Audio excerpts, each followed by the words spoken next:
Welcome to today's interview. I brought on Olivia Haize. Olivia, welcome. Hi, thanks for having me. Give listeners a little background. Where do you live and what do you do? So I live in the Sierra Nevadas, which is 2.5 hours east of San Francisco. It's about an hour away from Yosemite National Park. And I'm a musician by day and by night, and also a supplemental piece of income. I'm actually also a director of HR for a local logging company. And you shared a little background with me, but I really want to dive into this whole theme of self-love and validation. And, a lot of people come from negative narratives or growing up one way and then wanting to shift it into a whole different outcome. So if you could share a little bit of that with us. Definitely. So what I've found and what muses the songwriting a lot too, so it all connects together for me, is that there's a lot of people who are born into a world of hurt, born into a world of you're not enough, you're not good enough, you're not pretty enough, you're not fill in the blank enough. And what my heart truly cares for people to know, and that I had to come to acceptance with, is I am who I am, as I am enough.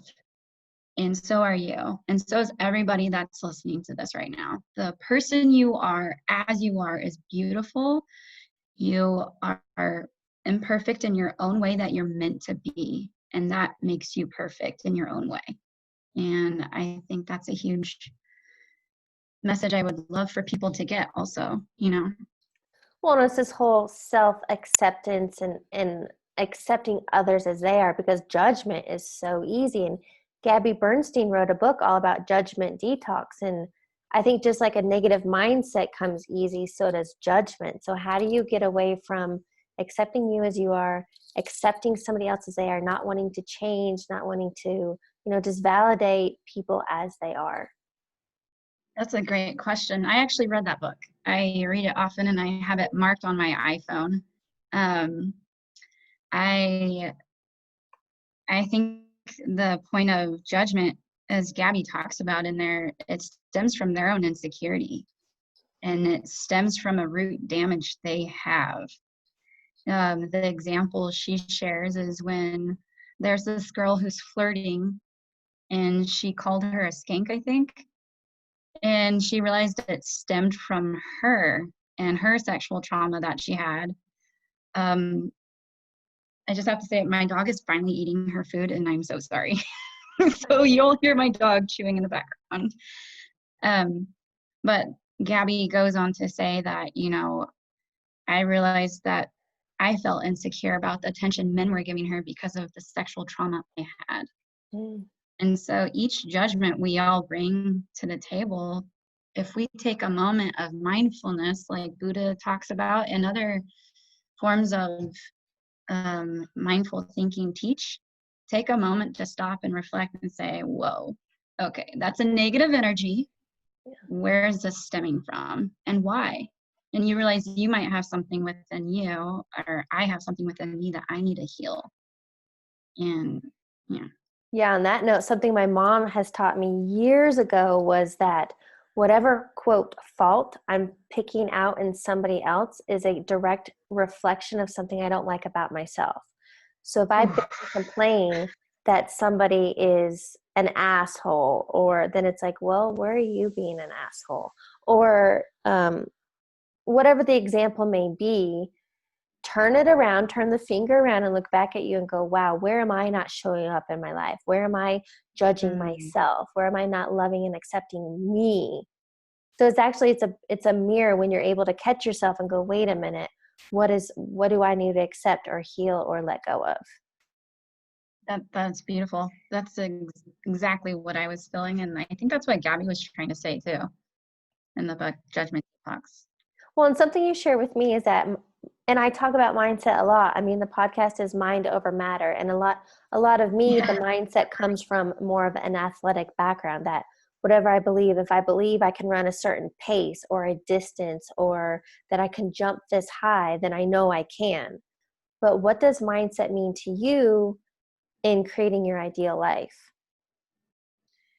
So for me, the mindset I have is, first of all, along the lines of detoxing, right? Judgment detox. You do that for yourself and detox yourself and paradigm shift out of the narrative you might be born into, a narrative of only people of certain stature can do what you want to do, or only a man can make it as far as you want to make it. And I have 9 brothers, by the way.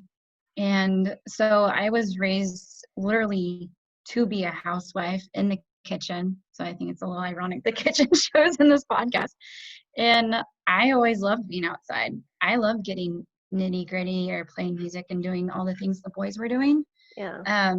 So my mindset had to be cleanse myself of what I realized was damaging and not true. Although I do enjoy being in the kitchen, I enjoy being nurturing, I enjoy that feminine energy, but I also, it's okay to be up there with the boys. I don't, that. Well, and I think it comes from, we were both born in the 80s. And so it was that old school mentality. Mhm. I grew up watching, like Leave It to Beaver and Bewitched. That's what we knew. Literally, I can't think of mom's name and Leave It to Beaver, but there she was ironing the clothes and making the in home. Like that's what we grew up in. My mom was a stay-at-home mom. That's what I knew. And so, but our generation now, I mean, I feel like a lot of to be a stay-at-home mom is actually not that, like, it doesn't really happen as much anymore, that women are out there making their own. Maybe they're the breadwinner. And so it is shifting the old school mentality into what we're capable of and equality. And we could go down a whole nother loop. Oh, yeah. But yeah, so let's kind of, for somebody who's new to paradigm shift, Bob Proctor talks about it a ton, but if you can give basic, what is paradigm shift and how can somebody, if they realize, wow, I had these old beliefs or somebody else's conditioning that I was raised around, but I don't agree with that anymore. How do I shift? Oh, that's beautiful. I feel honored that I'm answering this question.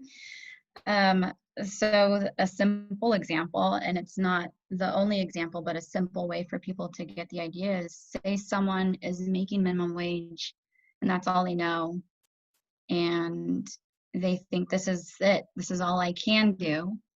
But they realize that they have these innovative ideas in their brain or whatever it might be. They want to be a coach, a life coach or something. And to break away from that, they have to realize I am worth more than what this old way of thinking is. I think that's the biggest step with a paradigm shift. And I can say I have shifted out of my old paradigm from even when you and I first met in October, which was I was going through a transformation a lot then. And I know that self-love and validation and continuing to remember, that's a key thing too, is remember I am worth shifting out of this old paradigm. It's simple to say, but goodness gracious, it is so hard because you fall into these old patterns. Your habits built are part of your paradigm, your everyday habits, your desire for self-discipline. Do you have the self-discipline? Another book that helped me shift is Man Up by Bedros Keuilian. And he is now a multi-million dollar plus franchise owner for Fit Body Boot Camp. And he gets into paradigm and mindset.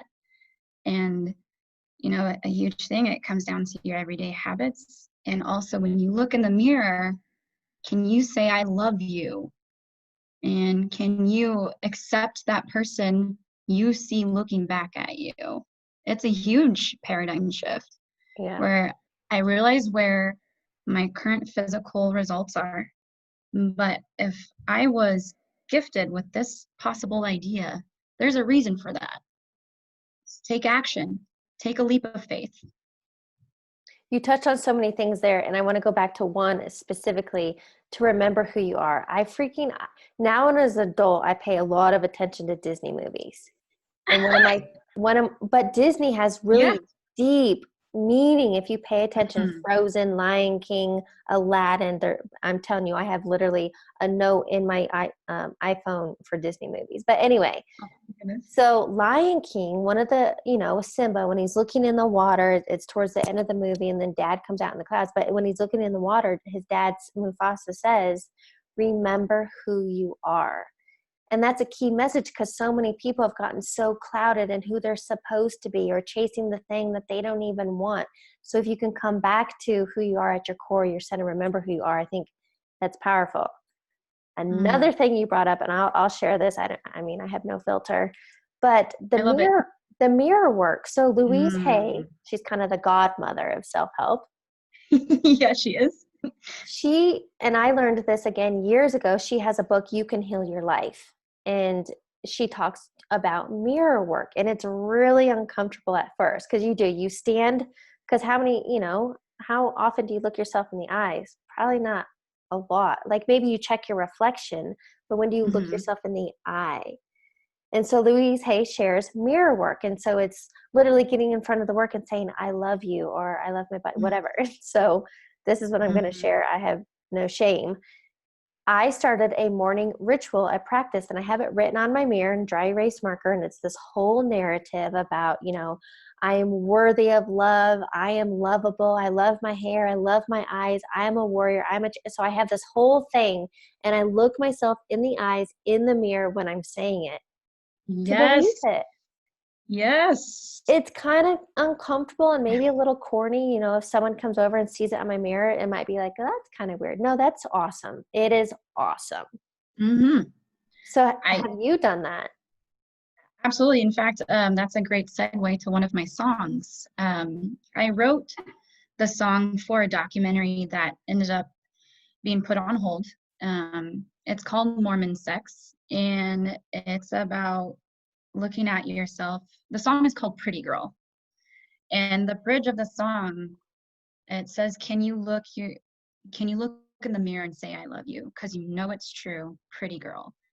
And after everything you've gone through, it's time to make your dreams come true.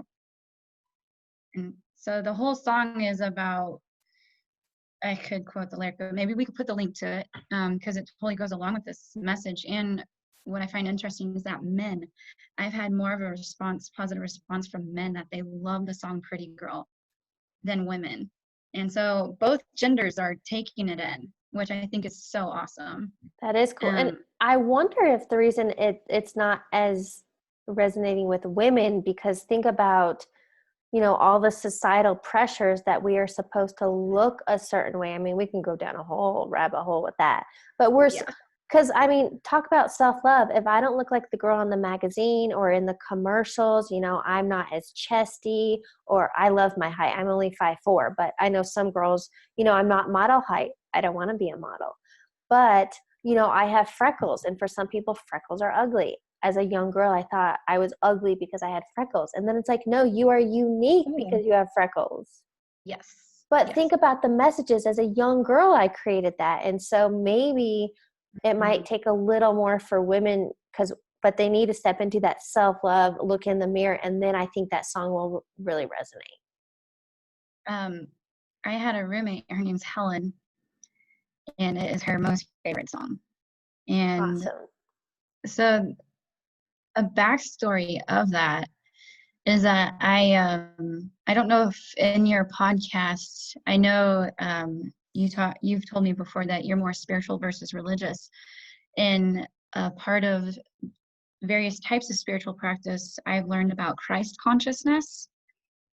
And so to tap into Christ consciousness, I was attending churches because I wanted to understand like what all this means and whatnot. And there was a lady who put her hand on my shoulder and she just prayed over me. And I was like, that's cool. I accept it. Positive vibes. And she said, God is about to unveil you to the whole world. You need to be ready. And I was like, whoa, that's deep. Yeah. And so it's a line in the song. Um, it's time to unveil you to the whole wide world. So it's time to unveil mind over matter to the whole wide world. I love that you have the world in the background and everyone watching this, that they have a gift no other person on this world really has. That is so cool. Think of how fruitful and abundant this world is with so many talented people. If we have over 7 billion people in this world to unveil, and that they have a gift to bring to us. I didn't mean to go that direction, but it just came out that way. No, that's fine. Well, and on that note, it's so easy to talk about comparison trap because and jealousy because you're not somebody else. But no, you are. Can you imagine if Tony Robbins is trying to emulate and be somebody else? He Oh my wouldn't goodness. be Tony Robbins, and it's like Heather Hakes, and not trying to emulate and be a second-rate version of anybody else. And so, yes, it's for people to stand up. And this is something you shared with me. I'd love for you to expand on is how do you show up for yourself as who you are rather than kind of, hiding behind masks or filters or trying to fit in. How do you show up? So the funny thing is, and I'm trying to think of how to orchestrate the words in where I'm not too colorful with my language, because I can easily cuss like a sailor, but being respectful, is that I have to step into the embodiment of not giving a flying beep. Yeah.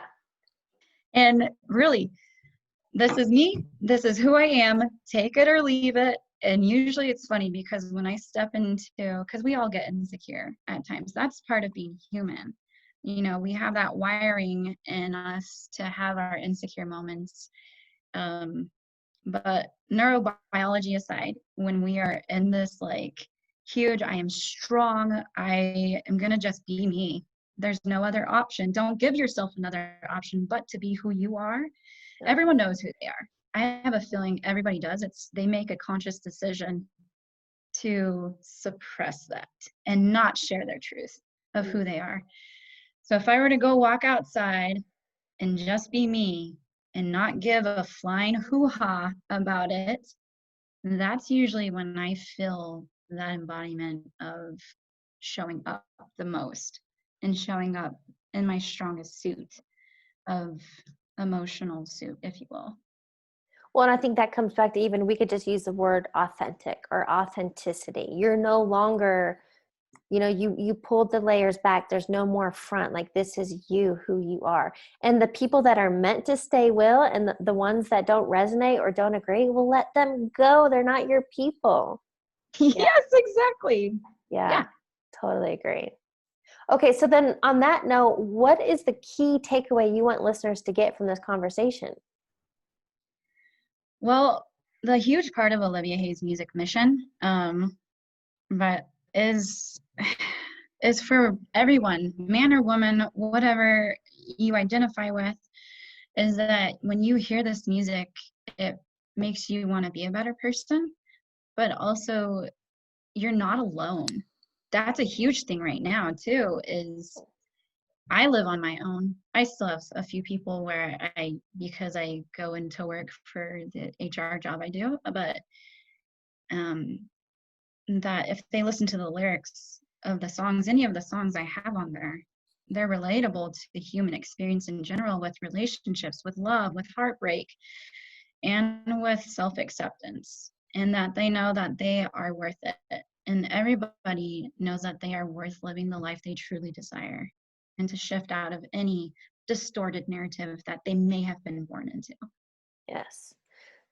So it's just like letting go of anything that's heavy or holding you back and just to step fully. It's okay. A visual I just got is literally like to step out of the shadow and Ooh, into the light. we're collaborating a new song and didn't realize it. Very nice. I There like we it. go. Yes. Yes, Yeah. it's time to warm up in the sun. You don't have to be in the cloud, under a cloud, or in the shadows anymore. Yeah. I Feel love warmth that. in your heart. That's what Yes. I hope for people to feel. And I use hope in the context of how Brene Brown explains hope, by the way. How is that? Now I have to remember the exact quote. Okay, I'll send you the exact quote later. But essentially, because I know Jake Ducey with mutual life coaching from him, he's like, nope, take hope out of it. But Brene Brown says that, it's not a negative connotation. Essentially, I'm very paraphrasing it right now. So hope isn't a negative connotation. It's actually something to fill and lift you up just a little bit to help you get into that faith, if So you will. maybe rather than, gosh, I really hope this works out, it's more of a, I have hope. Maybe it's like the younger Yes. sister of faith. And so I have hope. I'm feeling lighter Yes. rather than hoping something will come. Okay. That's it right there. Oh, You just very nice. simulated it perfectly. That one of them was how Jake has described it, and one of them was how Brene Brown has described it. And I like to take that, like you said, the little sister to faith. Yes. Yeah. Cool. All right. I love that. Okay. So a couple questions for you to wrap up the interview. The first one being, what is a quote or motto that you live by? There's a lot, but it's always grateful, thankful, blessed. So I'm always feeling grateful. I know grateful and thankful sounds redundant, but just remembering everything, the fact that we were even born is a miracle in itself. Mm-hmm. And to always be grateful for that, and grateful. I have had multiple near-death experiences, so I feel very grateful to wake up alive and wake up breathing. And life is a blessing. It really, when you acknowledge life each new day as a blessing, there's more blessings that just seem to flow. Yeah. I also, years ago when I worked in corporate, I used to have on my whiteboard in my office an attitude of gratitude. Yes. And literally every day I wake up, I'm like, I open my eyes again. I get another day. I get another shot at this. And, I hope I have tens of thousands of that happening for the rest of my life. But yes, every single day it's like, I woke up again. I get to do it again, yes. Rather than, and hit the snooze. Like that's a mindset shift right there. Yeah. Okay. Second question for you. What is a book you're currently reading or highly recommend? Okay. So I always have Shakespeare on my bedside, and Shakespeare is awesome. And we actually were kind of talking about him before the podcast started. I think it's interesting that he was way back in the dark ages, if you will, but his messages are still universal to today. And he has some deep stuff in there about social class and getting out of it and being careful. And of course, self-help books, I always love Brene Brown. She's my go-to. And Man Up by Bedrose Keuilian. Sorry, right. I know that I could have said more. But. That's okay. All right, final question. What advice would you give your younger self? Oh, I saw that you asked this question and I thought of that. Dang it, that is cheating.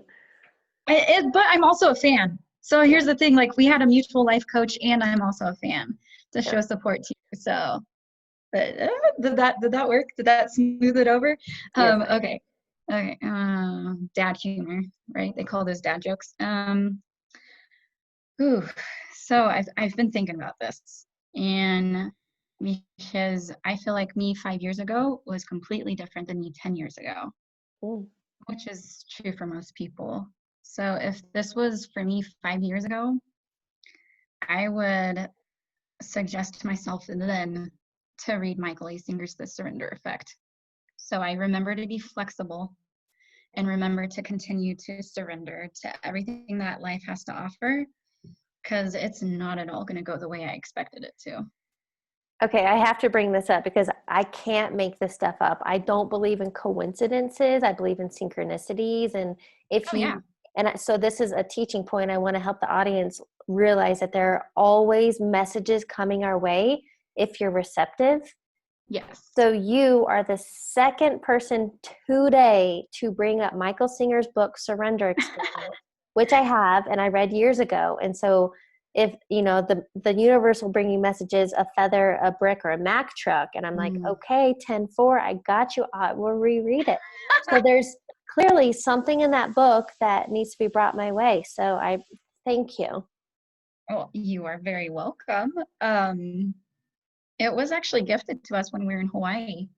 I had read it years before. Yeah, so Yeah. I think that's when I read it, and it's very powerful how he unfolds. And he has a multi-billion-dollar company now, but he started off with just buying some property and living in a shed, Yeah. pretty much.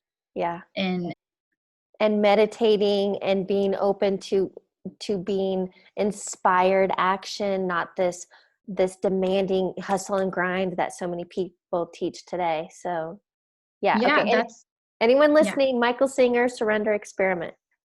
woo-woo, it's Yeah. good stuff. Oh, Heather, I could talk to you until the sun goes down. This was nice. Thank you.